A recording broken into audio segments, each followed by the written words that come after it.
Good morning class. पाक institute के इस फोरम में आप सबका स्वागत है। देखिए, आपको जैसे बताइए कि हमारा जो जीएस का पोर्शन है, मेजॉरिटी पोर्शन वो कवर हो चुका है और अब हम पढ़ा रहे हैं। अब हमारा जो नया टॉपिक है या जो नेक्स्ट टॉपिक है that is centrally sponsored schemes. देखिए, सेंट्रली स्पॉन्सर्ड स्कीम्स की अगर मैं बात करूँ, ये टॉपिक क्या कहता है,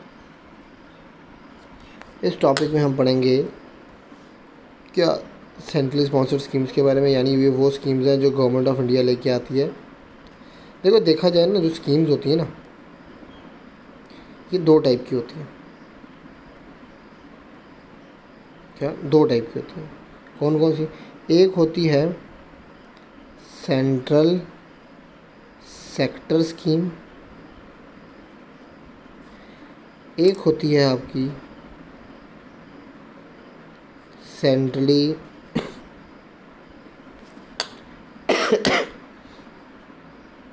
स्पॉन्सर्ड स्कीम। क्या? एक होती है सेंट्रल सेक्टर स्कीम, एक होती है आपकी सेंट्रली स्पॉन्सर्ड स्कीम। देखो, जो आपकी होती है सेंट्रल सेक्टर स्कीम, ठीक है, ये जो स्कीम होती है central sector scheme,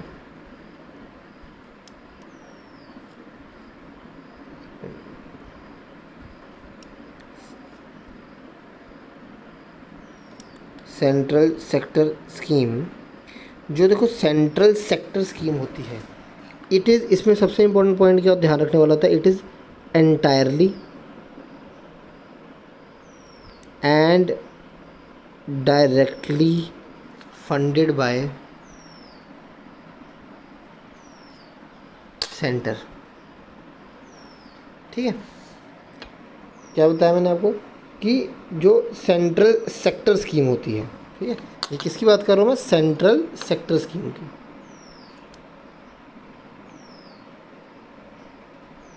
central sector scheme की बात कर रहा हूँ, ठीक है।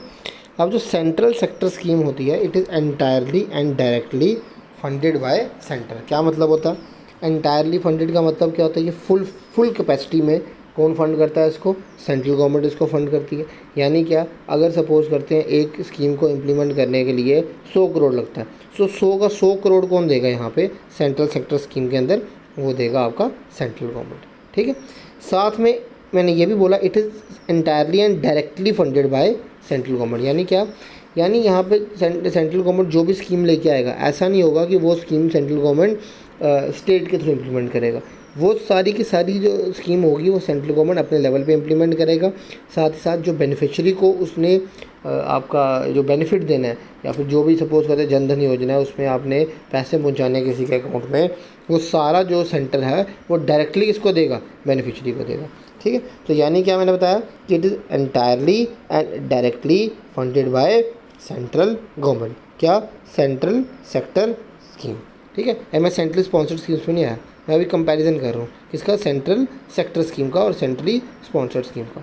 ठीक है, सिमिलर मैनर में आपका क्या होता है, आपकी होती है सेंट्रली स्पॉन्सर्ड स्कीम्स। देखो, सेंट्रली स्पॉन्सर्ड स्कीम्स जो होती हैं, ठीक है, ये जो आपकी मोस्टली स्कीम्स होती हैं, इनका क्या होता है कि नेशनल कैरेक्टर होता है या एक रीजनल कैरेक्टर होता है, और जो यूनियन गवर्नमेंट है वो सपोर्ट करती है, ठीक है, स्टेट गवर्नमेंट को वेरियस इनिशिएटिव में, ताकि वो इस तरह की स्कीम्स को इम्प्लीमेंट कर सके। ठीक है, अब इसको मैं दोबारा कंपैरेटिव एनालिसिस के थ्रू आपको समझाऊंगा ताकि आपको इसको अच्छी तरह से समझ आए। ये आ गया सेंट्रल सेक्टर स्कीम और सेंट्रल स्पॉन्सर्ड स्कीम्स के बीच में क्या फ़र्क होता है। अब देखो, मैंने आपको क्या बताया, एक होती है सेंट्रल सेक्टर स्कीम, एक होती है centrally sponsored scheme. Central sector scheme जो होती है, मैंने बताया it is entirely and directly funded by central government. क्या? It is entirely and directly funded by central government. अब जो ये स्कीम्स होती हैं, मैंने इसमें ये भी बताया कि एंटायरली का मतलब क्या हुआ, पूरा का पूरा पैसा कौन देगा? Central government. डायरेक्टली का मतलब क्या हुआ कि भाई जो आपका पैसा दिया जा रहा है वो डायरेक्टली सेंटर किसको देगा? बेनिफिशियरी को देगा, या फिर जिस तरह से भी इम्प्लीमेंट करनी है वो स्कीम, सेंटर डायरेक्टली किसके कॉन्टैक्ट में होगा? बेनिफिशियरी के कॉन्टैक्ट में होगा। अब ये जो सेंट्रल सेक्टर स्कीम है, इसको इम्प्लीमेंट कौन करता है? इसको इम्प्लीमेंट करता है सेंट्रल गवर्नमेंट। कौन इम्प्लीमेंट करता है? Central government. ठीक है, फिर उसके बाद अब सवाल इसमें ये उठता है कि सेंट्रल सेक्टर स्कीम जो होती हैं अगर इसको सेंट्रल गवर्नमेंट इम्प्लीमेंट करता है तो वो किन पैरामीटर्स पे ये स्कीम्स बना सकता है, यानी कौन से ऐसे एस्पेक्ट होते हैं जिन पे जो सेंटर है वो सेंट्रल सेक्टर स्कीम्स के अंदर CSS है, सेंट्रल सेक्टर स्कीम के अंदर अपने स्कीम्स को इम्प्लीमेंट कर सकता है। तो जैसे कि आपको पता ही है कि आपके क्या होते हैं, 3 शेड्यूल होते हैं, सॉरी आपके 3 लिस्ट होती हैं। जब आपने पढ़ा था आपने शेड्यूल्स में 7th शेड्यूल जो है वो 3 लिस्टों से डील करता है। जब मैंने फेडरल स्ट्रक्चर पढ़ाया था उसमें मैंने बताया था कि पावर जो है वो डिवाइडेड है सेंटर और स्टेट के बीच में अकॉर्डिंग टू 3 लिस्ट। कौन कौन सी लिस्ट थी? Union list, state list, concurrent list. ठीक है,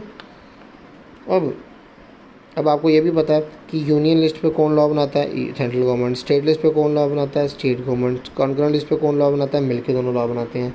दोनों में, तीनों में आपको पता है कुछ नंबर ऑफ सब्जेक्ट्स हैं, और ये मेरा आपको सवाल है कि यूनियन लिस्ट में कितने सब्जेक्ट हैं, स्टेट लिस्ट में कितने सब्जेक्ट हैं, और आपका जो क्या बचा कॉन्करेंट लिस्ट में कितने सब्जेक्ट हैं, ये आपने मुझे बताना है।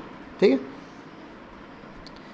अब सेंट्रल सेक्टर स्कीम्स के अंदर जो आपका ये होता है, सेंट्रल गवर्नमेंट होती है, किसके ऊपर लॉ बनाती है?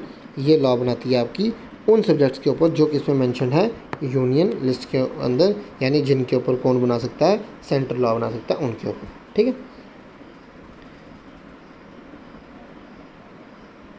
देखो फिर क्या होते हैं आपके, फिर दूसरा आता है आपका सेंट्रली स्पॉन्सर्ड स्कीम्स। दूसरा क्या आता है आपका? Centrally sponsored schemes. अब सेंट्रली स्पॉन्सर्ड स्कीम्स क्या होती हैं? ये इम्प्लीमेंट कौन करता है? ये इम्प्लीमेंट करती है आपकी स्टेट गवर्नमेंट। कौन करता है इम्प्लीमेंट? ये इम्प्लीमेंट करती है आपकी स्टेट गवर्नमेंट। बट इसमें फ़र्क क्या होता है? मेन जो कॉस्ट होती है, the cost will be borne by both centre and state, यानी कि इसमें जो पैसा होगा वो शेयर्ड बेसिस पे क्या होगा, खर्च होगा। मतलब आधा पैसा सेंट्रल गवर्नमेंट, आधा पैसा स्टेट गवर्नमेंट।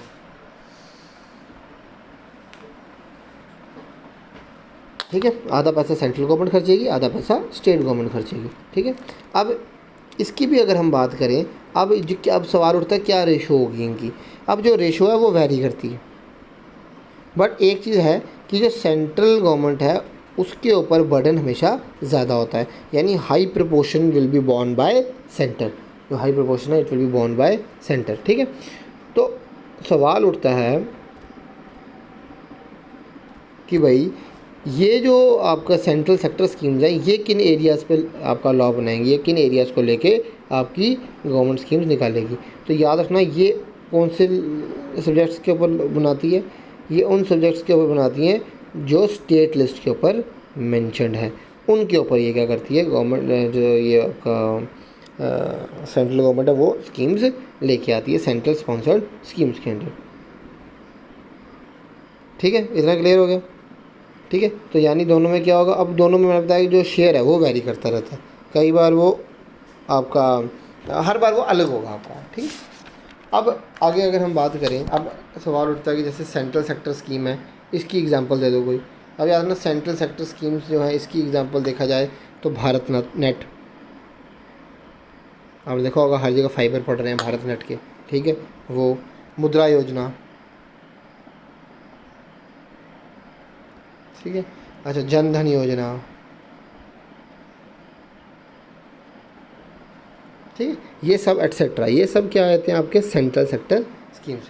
पर पेपर में आपको अभी आपके सिलेबस में ये नहीं लिखा, सेंट्रल सिलेबस में आपके क्या है, सेंट्रली स्पॉन्सर्ड स्कीम्स। ठीक है ना, तो वो अलग होती है। अब देखो सेंट्रली स्पॉन्सर्ड स्कीम्स की अगर हम बात करें तो ये तीन पैरामीटर्स में डिवाइडेड है। कौन कौन से? एक को बोलते हैं हम कोर ऑफ कोर स्कीम, फिर कोर स्कीम और ऑप्शनल।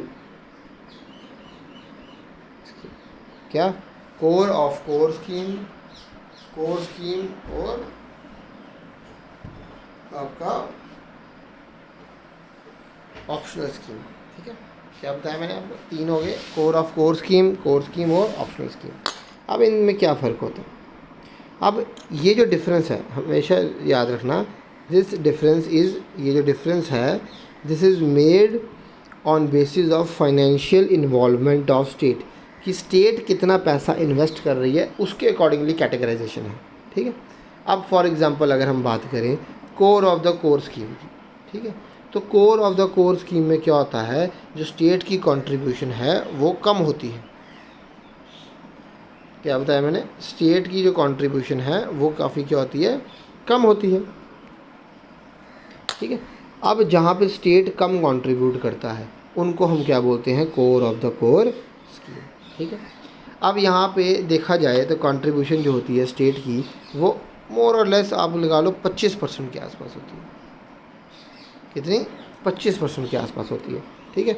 इसकी एग्जांपल में बात की जाए तो एग्जांपल क्या आ गया, एमजी नरेगा, ठीक है। इसकी एक बड़ी फेमस एग्जांपल है core of the core scheme की, ठीक है। अच्छा, फिर उसके बाद क्या आता है, आती है कोर स्कीम।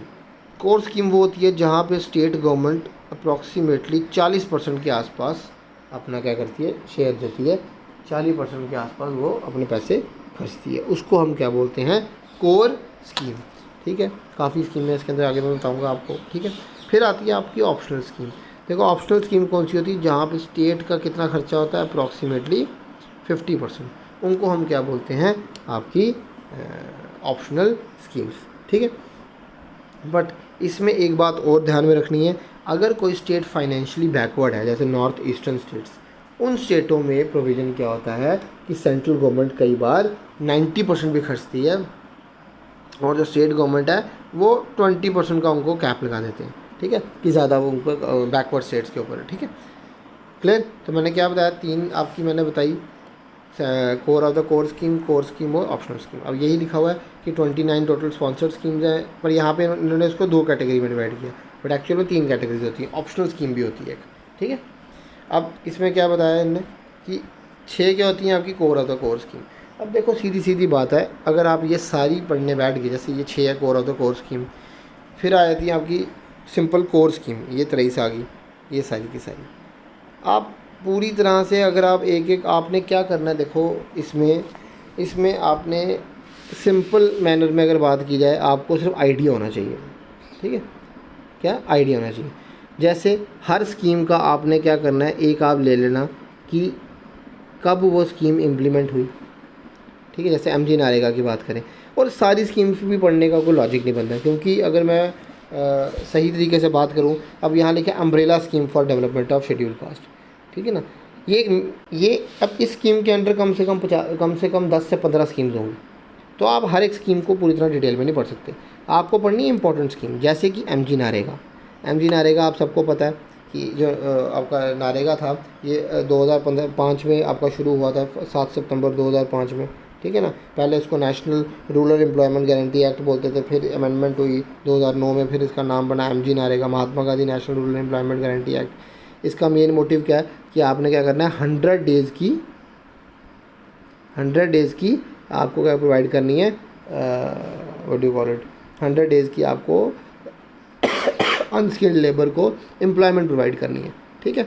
और आप उसमें क्या होता है, उसमें एक फ़िक्स होता है कि 150 रुपया पर, सपोज करते हैं 150 रुपये पर डे का आपने उस बंदे को देना है।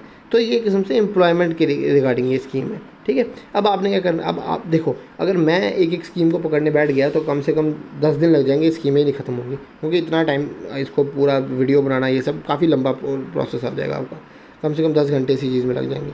तो मैं आपसे क्या रिक्वेस्ट करता हूँ, आप एक काम करें, ये जो स्कीम्स जिनको मैं टिक करूँगा अभी, वो स्कीम्स आपने जॉट डाउन करनी है। उसका आपने क्या क्या लिखना है, सिर्फ एक डेट कब इम्प्लीमेंट हुई, दूसरा, ठीक है, पहले क्या लिखना है आपने, डेट लिखनी है कब इम्प्लीमेंट हुई, फिर कौन सी मिनिस्ट्री ने इसको इम्प्लीमेंट किया, क्या डेट, फिर कौन सी मिनिस्ट्री ने इसको इम्प्लीमेंट किया, फिर इसका ऑब्जेक्टिव क्या है, कि भाई आपने इसी कैटेगरी में लिखना है, पहले डेट, फिर उसके बाद आपने लिखना है कौन सी मिनिस्ट्री, फिर आपने लिखना है इसका ऑब्जेक्टिव क्या है, फिर कोई इंपॉर्टेंट फैक्ट है इससे रिलेटेड तो वो आपने लिख देना, ठीक है, बस यही करना है, ठीक है। और हाँ, और इसका इम्पैक्ट क्या पड़ा, ये 5 पॉइंट बनाने हैं आपने हर स्कीम के अंदर, और वही स्कीम पढ़ो जिसको मैं टिक मार रहा हूँ। सारी स्कीम्स पढ़ने बैठ जाओगे तो बड़ा मुश्किल हो जाएगा, टाइम बचेगा तो हाँ ज़रूर फिर आप पढ़ सकते हो, बट अभी फॉर द टाइम फ्रेम आप पहले वही स्कीम्स पढ़ो जो इंपॉर्टेंट है, ठीक है। अब जैसे यहाँ पे आपने एमजी नरेगा पढ़नी है, ठीक है। फिर अगर हम सेंट्रली स्पॉन्सर्ड स्कीम्स की बात करें तो एक और स्कीम्स की बात करें तो आपको पता है ग्रीन रेवोल्यूशन, मैंने बताया हुआ है कि ग्रीन रेवोल्यूशन जो था वो 1960s के दौरान आया था। ठीक है, इसका मेन मोटिव क्या था कि भाई इंडिया में क्या था, मैंने अच्छी तरह से एक्सप्लेन किया और द लास्ट वीडियो में फिर भी बता देता हूँ कि आप में क्या था, आपकी जो प्रोडक्शन थी वो काफ़ी कम थी। किसकी? आपकी दालों की, वीट वगैरह इन सब की प्रोडक्शन बहुत कम थी, तो हमें यूएस वगैरह पे डिपेंडेंट होना पड़ा। बट बीच में उन्होंने एक जब इंडिया चाइना वॉर चल रही थी या उस दौरान यूएस ने मना कर दिया, तो फिर इंदिरा गांधी गवर्नमेंट ने क्या कर दिया, ग्रीन रेवोल्यूशन लाने की बात की। अब ग्रीन रेवोल्यूशन के 3 मेन पॉइंट्स हैं। क्या? इसमें आप यूज़ करते हो high yield variety seeds, irrigation, high yield variety seeds, irrigation, और तीसरा आ जाता है आपका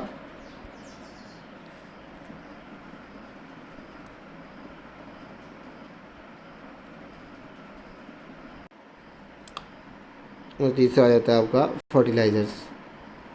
क्या? हाई यील्ड वैरायटी सीड्स, क्योंकि ये जो सीड्स हैं इनको पानी चाहिए ज़्यादा, तो इसलिए इरिगेशन को आपको डेवलप करना पड़ा। और साथ में क्या चाहिए आपको, इनको क्योंकि न्यूट्रिएंट ज़्यादा चाहिए तो फर्टिलाइज़र्स को आपको सॉइल में डालना पड़ा। ठीक है, इससे क्या हुआ, एकदम से जो जस्टेशन पीरियड था वो कम था आपका हाई यील्ड वैरायटी सीड्स का, एकदम से आपकी ग्रोथ हुई। और इंडिया आपको पता है इस टाइम पे काफ़ी बड़ा प्रोड्यूसर है वीट वगैरह का। ठीक है, फिर अब मेन आया था क्वेश्चन, ग्रीन रेवोल्यूशन कौन लेके आया?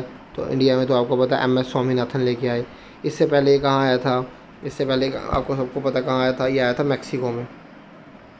इंडिया में ये वीट में आया, पर मैक्सिको में ये किस में आया था, मेज़ में आया था। इसमें मेज़ में, वहाँ पे इसका फादर किसको बोलते हैं? इसका फादर बोलते हैं आपके नॉर्मन बोरलॉग को, और इंडिया में किसको बोलते हैं? MS स्वामीनाथन को। ठीक है, फिर उसके बाद मैंने बताया था कि ग्रीन रेवोल्यूशन वर्ड किसने दिया था आपको, ये दिया था विलियम गॉज ने।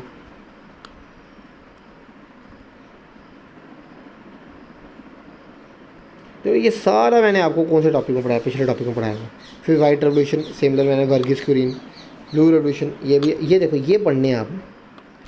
ठीक है ना, ये इसमें मिल्क में आया था, ये किसमें आया था, फिशरी में आया था।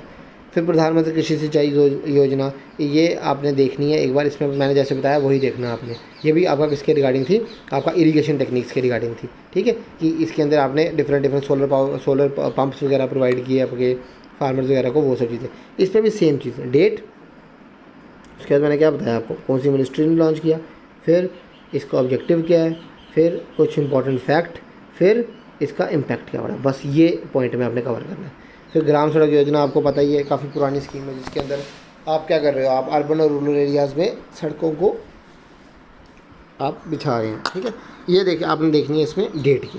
ठीक है, देखो मैंने क्या बोला कि मैं ये करवा सकता हूँ, वो कोई बड़ी बात नहीं है, but point it will B A tiring process. और जिसके अंदर क्या होगा, काफ़ी सिर्फ मुझे बोलना ही है, कुछ इसमें दिमाग में डालने वाली चीज़ नहीं है, सिर्फ डेटा ही है।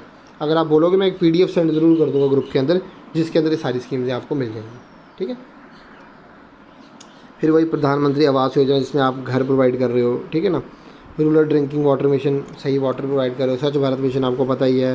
नेशनल हेल्थ मिशन के अंदर आप क्या कर रहे हो, आप ये ट्यूबरक्लोसिस वगैरह इन सबको ख़त्म करने की डेट फिक्स कर रहे हो। मिड डे मील स्कीम, इसके अंदर आप आप क्या बोल रहे हो, ये स्कूल्स वगैरह में क्या करते हो, दोपहर का लंच प्रोवाइड कर रहे हो ताकि लोग जो है वहाँ पे आके पढ़ें। ठीक है, फिर आजीविका है, फिर श्याम प्रसाद मुखर्जी अर्बन मिशन है, राष्ट्रीय ग्राम स्वराज अभियान। देखो इसमें अब मैं बताता हूँ आपको कौन सा पढ़ना है आपने। इसमें आपने क्या करना है, अभी पहली वाली स्कीम्स तो सारी पढ़नी है। ठीक है, फिर ये जो ऊपर वाली है ये पढ़नी है आपने, आवास योजना, फिर Swachh Bharat Abhiyan, national health mission, mid day meal scheme, Shyam Prasad Mukherjee वाली,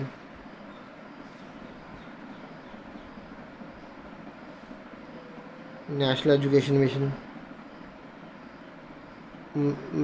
mission for protection and empowerment of women,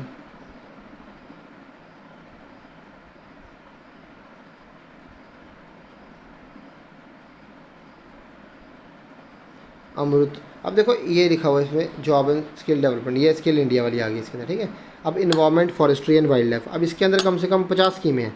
अब कितनी पढ़ लोगे आप, नहीं कर सकते आप इतनी। ठीक है ना, तो आपने सिर्फ आइडिया लेना है इसका कि भाई फॉरेस्ट के प्रोटेक्ट करने के लिए देवर नंबर ऑफ स्कीम्स। ठीक है ना, फिर उसके बाद मॉडर्नाइजेशन ऑफ पुलिस फोर्स, ये रहने दो। इसमें भी कुछ खास नहीं है। इंफ्रास्ट्रक्चर फैसिलिटी फॉर जुडिशरी नहीं, बॉर्डर एरिया डेवलपमेंट प्रोग्राम, ये चलो आप थोड़ा बहुत मोटा मोटा देख सकते हो, ठीक है। अब उसके बाद क्या है कि भाई किस तरह से इनकी फंडिंग होगी, वो मैंने आपको पहले बता दिया कैसे इनकी फंडिंग पैटर्न क्या होता है। अगर core of the core scheme है तो स्टेट का कितना 25%, सेंटर का 75%। अगर कोर स्कीम है तो आपका कितना आता है 40 और 60%। अगर दूसरे ऑप्शनल है तो 50%, ठीक है। और अगर नॉर्थ ईस्टर्न स्टेट है तो वहाँ पे 20% आपका किसका आता है फाइनेंशियली बैकवर्ड स्टेट्स में, और नॉर्थ ईस्टर्न स्टेट्स में 90% तक सेंट्रल गवर्नमेंट फंड करती है, ठीक है। अब इसमें मैंने आपको बोला जैसे आपको कोई भी डाउट आएगा अगर आपको, तो आप मेरे को पूछ सकते हो किसी भी स्कीम्स के रिगार्डिंग। आज रात को अगर हम वो लेंगे जो सेशन लेंगे उसके अंदर हम डिस्कस कर लेंगे सब कुछ, ठीक है। Thank you.